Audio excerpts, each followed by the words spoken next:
Well, this is going to be short, but not very sweet.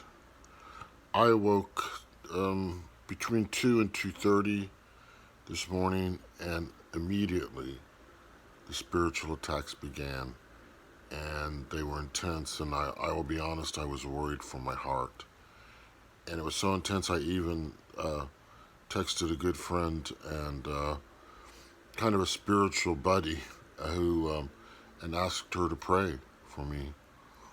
And I know she's often awake at that time praying.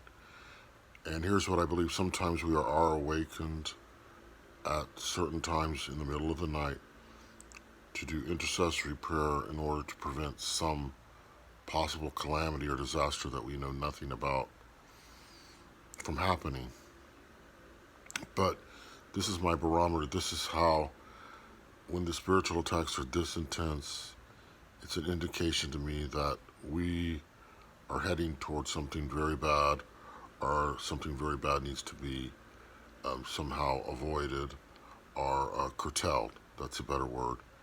And I still had further. I fell back to sleep for about an hour, and then I woke up again and more attacks. So I'm heeding the call to go into prayer, and if the Lord indicates that He wants me to come up back on with something, I will. But see, this is why I get so frustrated with the carnal-minded who are still setting their crazy dates. And their dates are always wrong because they're not spiritually minded. See, I'm not giving you a date. I'm indicating that something's up in the spiritual realm, something intense. That's why I'm going into prayer, mainly also to get some peace and to try to stay calm, because that was the level of these attacks. And they're very real, and they're physical now. They're coming at us because they want to snuff us out, snuff out the light.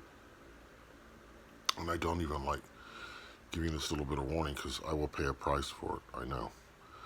But if I'm called to, I do it. So, bottom line, if you don't have essential things to do today, if you don't, essential things always have to be taken care of, I understand that.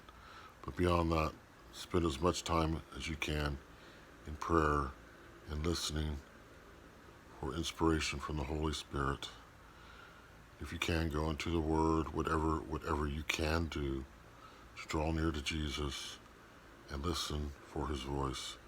It is that intense. I've had spiritual attacks for years.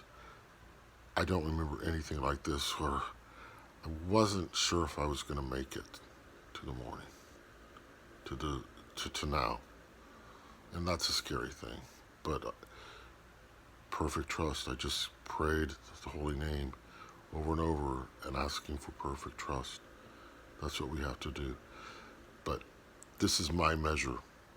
Not all the date setting and nonsense and getting information from this one and that one. I get it from the Holy Spirit. Don't you?